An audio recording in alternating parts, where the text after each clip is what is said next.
देखिए बंधु, यहाँ गोस्वामी जी लिख रहे हैं, तुलसी जस भवितव्यता तैसी मिले सहाय, आपुन आवे ताय पह तो ताय तहाँ ले जाए। देखिए, भवितव्यता कहते हैं होनी को, होनहार जो है होनी। तुलसीदास जी यहाँ पर कह रहे हैं कि जैसी होनहार होती है, जो होनी होती है वो होकर ही रहती है, उसको कोई टाल नहीं सकता। जैसी होनहार है वैसी ही सहायता प्राप्त होती है। होनी जैसा करवाती है वैसा ही आगे होता है। यदि या तो आप ही स्वयं उसके पास आती है होनी होनहार, या फिर उसको वहां ले जाती है जहां पर ये घटनाएं बनानी है उसे। तो तुलसीदास जी कह रहे कि इसको कोई टाल नहीं पाता। होनी के कारण राजा प्रताप भानु, उस भागे हुए एक राजा जो कपटी मुनि के वेश में था, उसके पास में पहुंच गए। जब उन्होंने कहा भाई बसो आज अस जाने तुम जाइयो होत बिहान, प्रातः जाना बंधुओं। ऐसा जब उन्होंने कहा सवेरे जाना, तो भले ही नाथ आय सुधर शीसा, बांध तो रग तर बैठ महिषा। ठीक है हे नाथ, आप करे हो बहुत अच्छा, ऐसा ही करूंगा। ऐसा कहकर और उसकी आज्ञा सिर चढ़ाकर घोड़े को वृक्ष से बांध दिया राजा ने, और अपने आकर के पेड़ के नीचे बैठ गए। बांध तुरग तरु बैठ महिषा, नृप भांति प्रसन्न से उताही, चरण बंद निज भाग्य सराही। फिर भी राजा उनकी बड़ी प्रशंसा कर रहे, बड़ी सराहना कर रहे, बार बार चरणों की वंदना कर रहे हैं, अनेक प्रकार से उसकी प्रशंसा कर रहे हैं। महाराज आज बड़ा भाग्य मेरा, यहाँ जंगल, अरे आपके दर्शन। उनको लग रहा कि कोई साधारण सिद्ध पुरुष नहीं है ऐसे जंगल में। और वो डर के मारे कहीं पता लग गया तो राजा प्रताप बानु फिर से ढूंढवा ले, ऐसे रुक रहा था। पुण्य बोले वो मृदु गिरा सुहाई, जाने पिता प्रभु करहूं डिटाई। राजा उसकी प्रशंसा करते करते बोले, महाराज बड़े मीठी वाणी बोले, पिता के समान समझ करके आपको कुछ धृष्टता करने जा रहा हूं। कुछ मेरे मन में बात है प्रभु, आप मेरे पिता तुल्य हैं, मैं कुछ कहना चाहता हूं। मोहि मुनि सुत सेवक जानी, नाथ नाम निज कहो बखानी। प्रभु हे मुनीस, मुझे अपना पुत्र या अपना सेवक समझ करके मुझे अपना नाम बताइए ना, आपका नाम क्या है? राजा पूछ रहे। वन में घनघोर जंगल, वहां पर राजा और उस ऋषि के मुनि के अतिरिक्त कोई है नहीं। नाम कहो। ते ही न जाने नृप, नृप है सो जाना। वो राजा उसको नहीं जान पाया, लेकिन राजा को वो भली बात पहचान रहा है, यह प्रताप भानु है।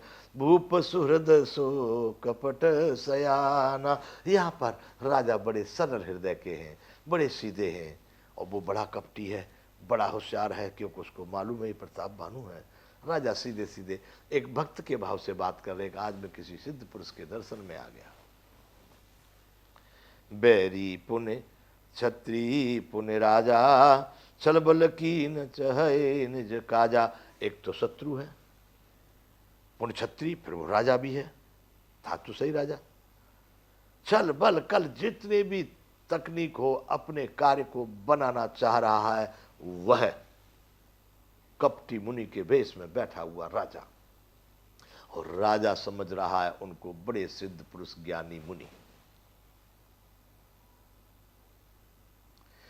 समझे राज सुख दुखित अराती, अवा अनल इव सुलगए छाती। राजा प्रताप भानु को तो देख करके और ही उसको क्रोध हुआ। समझे राज सुख दुखित आराती, वह शत्रु अपने राज सुख को समझ के स्मरण करके दुखी था, बहुत दुखी। राजा में कितने सेवक, किस तरह का बिस्तर सोने का, क्या भोजन, किस तरह का रहना, राजाओं की तो बात ही बंधु अलग है। उस राज सुख को सोच सोच करके, मन में विचार कर करके वह कपटी मुनि बड़ा दुखी होता है। अवा अनल इव सुल गए छाती। कुमार के आवे को आग देखे आप, कई कुमार का आगा, अवा हमारे यहाँ बोलते हैं अवा। हमारे यहाँ की बंधु कहानी है, जहाँ पर हमारी जन्मभूमि वहाँ पर कस्बा है अवागढ़, उसका नाम है अवागढ़। अवागढ़ तो ये कहानी वहाँ पर आती। अवा, इसमें एक बात आई है, अवा अनल इव सुलगए छाती। अवा कहते हैं जो कुम्हार लोग पहले अपने जो बासन बनाते, घड़े या कटोरे या सकोरे या दीवले या बोलुए जो भी बनाते, वो बनते तो मिट्टी से सब, फिर उनको पकाया जाता। तो पकाने के लिए जो प्रक्रिया की जाती, जिस तरह से उसका चट्टा लगा करके जो बनाया जाता एक उसका केंद्र, उसको बोलते अवा, जिसमें बासन रखे गए, बीच बीच में लकड़ी कोलसा या जो भी चीज़ से जो ईंधन उसमें डालते वो लगा करके फिर उसको ढक देते पूरा मिट्टी से ऊपर से, तो उसको बोलते हैं आवा। तो हमारे जन्मभूमि अवागढ़ उसको कहते हैं कि वहाँ पहले कहीं टेकड़ा था ऊंचा, वहाँ पर कई कुम्हार लोगों के अवा थे, वहाँ पर ही वो राज्य बसाया गया था, गढ़ बनाया गया।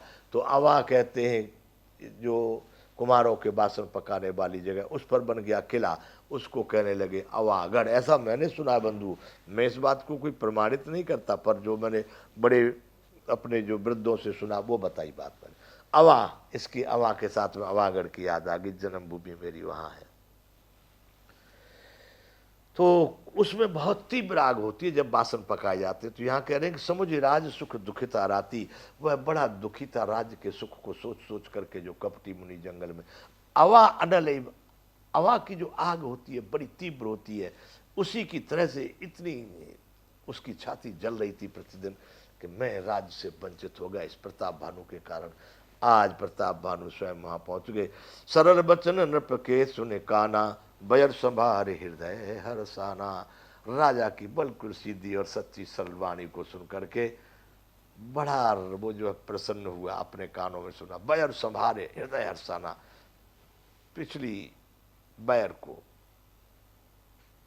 शत्रुता को विचार करके बड़ा प्रसन्न हुआ। आज आ गया बेटा मेरे चक्कर में, अब कहाँ जाएगा, बड़ा प्रसन्न हो रहा है अंदर अंदर में। फिर राजा से कहता है 160वां दोहा है बालकांड का, कपट बोरे बानी मृदुल बोले जुगत विस्मेत, नाम हमार भिकार अभी निर्धन रहित निकेत। महाराज आप क्या पूछ रहे हैं, बड़ा कपट में राजा समझ नहीं पावे, ऐसा बनाया तैसी होय सहाय, आप न जावे ताय पे तो ताय तहा ले जाए। वो होनी राजा को वहां लेकर के गई है, कपट में डुबो करके बड़ी युक्ति के साथ कोमल वाणी से बोला, महाराज अब हमारा नाम तो भिखारी है, हम क्या है भीख मांग लेते अपना खाते, और तो भीख मांगने भी नहीं जा पाते, हम तो यहाँ जंगल में ही रहते हैं। महाराज हमारे पास क्या है, हम तो भिखारी की लिस्ट में आते हैं, क्योंकि हम निर्धन हैं और निके अनकेत हैं, घर द्वार के हीन हैं, न कोई हमारे पास धन है, न कोई हमारे पास घर है, न कोई संपत्ति है, इसलिए एक भिखारी की तरह से हमको समझ लो महाराज। और क्या नाम होगा हमारा, भिखारी। बड़े प्रेम से कपट करके मीठी वाणी राजा को बोला, और राजा को जिस तरह से ये विनम्रता से बात करता है, राजा को और बड़ा विश्वास उपजता है, ऐसे घनघोर सघन वन में रहने वाला कैसे भिखारी हो सकता, ये कोई बहुत उच्च कोटि का सिद्ध पुरुष संत लगता है। राजा जब उसकी बात सुने कि भाई नाम हमार भिखारी, अब निर्धन रहित निकेत, न घर है न धन है बंधु, अब तो हम भिखारी हैं, ऐसा जब राजा प्रताप भानु ने सुना तो फिर क्या किए, कह नृप जे विज्ञान निधाना, तुम सारिखे गलित अभिमाना। राजा ने कहा कि महाराज जो बड़े वैज्ञानिक होते हैं, विज्ञान के निधान होते हैं, भंडार होते हैं, वो आपके जैसे ही होते हैं, बिल्कुल उनको कोई पहचान ही नहीं पाता। आप कितने विद्वान होंगे, कितने आप वैज्ञानिक होंगे, ये तो कौन जानता है। कहन जे विज्ञान निधाना, तुम सारे के गलित अभिमाना, आपके जैसे होते जिनको कोई अहंकार नहीं होता अपने में। आप जैसा व्यक्तित्व यहाँ रह रहा है, इस घने वन में रह रहा है, वो कैसे भिखारी हो सकता है, वो कैसे ऐसा छोटी बात आप कर रहे महाराज। अरे आप जैसे व्यक्ति तो अभिमान से रहित होते हैं, आप तो धन्य हैं। सदा रहें अपनपो दुराए, सब विधि कुशल को वेश बनाए। सदा वो अपने को छिपा करके ही रहते हैं, अनेक प्रकार के उल्टे सीधे वेश बना लेते हैं, कुशल को वेश बनाए, उस वेश को बनाने में बड़े पारंगत होते हैं। राजा उस कपटी मुनि की बातों में ऐसा फंसता जा रहा है और उनकी प्रशंसा कर रहा है क्योंकि ऐसा कुबेश बना करके सब नहीं रह सकते। जो अपने सभी अहंकार से मुक्त हो चुके, अपने को किसी को दिखाना नहीं चाहते, वही लोग ऐसे रह सकते हैं महाराज। देखते कहें संत श्रुति तेरे, परम अकंचन प्रिय हरि केरे। इसलिए संत सदाई इस बात को कहते हैं क्या, संत और वेद पुकार करके कहते हैं कि जो परम अकिंचन, जो सर्वथा अहंकार ममता और मान रहित ही भगवान के प्रिय होते हैं, परम अकिंचन, जिनमें कोई भी प्रकार का बनाव नहीं, किंचित मात्र कोई लाग लपेट अहंकार मान मोह कुछ नहीं है, वही परमात्मा को प्रिय होते हैं। इसलिए महाराज तुम सम अधन भिखारी अगेहा, होत बिरंच शिवहि संदेहा। आपके जैसे भिखारी अदन, जिनके पास घर नहीं, आपके शरीर के निर्धन भिखारी और गृहहीनों को देखकर ब्रह्मा और शिव जी को भी संदेह होता है कि वे वास्तव में संत हैं, ये भिखारी उच्च कोटि के संत हैं। ब्रह्मा विष्णु महेश को भी संदेह होता है। इसलिए महाराज जो शिशो तब चरण नमामि, मुँह पर कृपा करिए अब स्वामी। चलो आप जो है भिखारी हैं कि शहंशाह के जो है, पर प्रभु मेरी नज़र में आप बड़े उच्च कोटि के महात्मा सिद्ध पुरुष हैं, अब आप मेरे पर जरूर कृपा करें। स्वामी, हे महाराज, मालिक, स्वामी, मेरे पे आप अवश्य कृपा कीजिए। सहज प्रीति भूपति कई देखी, आप विषय विश्वास विशेषी। अपने पर, स्वयं पर बहुत बड़ा विश्वास समझ करके मेरे ऊपर राजा को पूरा भरोसा होता जा रहा है, और राजा की स्वाभाविक सहज प्रीति भूपति की देखी, प्रेम स्वाभाविक राजा का बढ़ता जा रहा है, और मेरे ऊपर राजा का बहुत बड़ा विश्वास होता जा रहा है। ऐसा समझ करके सब प्रकार राजें अपनाई, बोले वो अधिक स्नेह जनाई। सब प्रकार से उसने राजा को अपने बस में कर लिया, और बहुत प्रेम दिखा करके, थोड़ा नहीं, बोले वो अधिक स्नेह जनाई। राजा को लगे बहुत बड़ा प्रेम का ये तो समुद्र है, ऐसा प्रेम जता करके वो राजा से कपटी मुनि कहने लगा। सब प्रकार राजें अपनाई, बोले वो अधिक स्नेह जनाई। सुनु सत्य भाव कहूँ महिपाला, यहाँ बसत बीते बहु काला।